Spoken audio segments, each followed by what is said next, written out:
easy to be with the special friends that we love. And you know what? God wants us to have special relationships. In fact, He wants to be your friend. He can be a great friend to you. The big question is today is, what would God want you to do in Marley's situation? In Leviticus, God encourages His people to be hospitable because we were strangers in Egypt.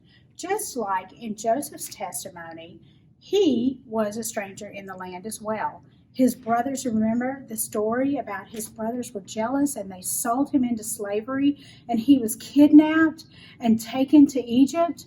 And you know what? And in the land where his people were from, there was a famine, and his brothers and their families went into Egypt so that they would not starve. And Joseph took care of his brothers, their wives, their servants, their parents. He fed them. And you know what? It really reminded me of a little saying that I heard the other day.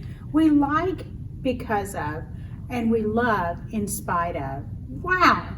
What an amazing testimony Joseph had. And you know what? We could be more like Joseph too. Romans 15:7 says, accept one another then, just as Christ has accepted you, in order to bring praise to God.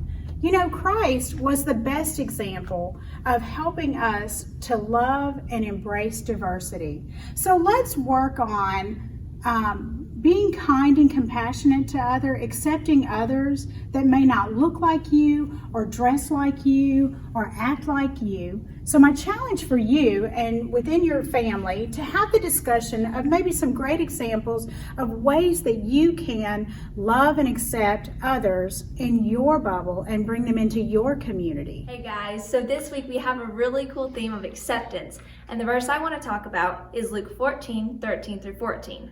And it says, but when you give a feast, invite the poor, the crippled, the lame, the blind, and you will be blessed, because they cannot repay you, for you will be repaid at the resurrection of the just.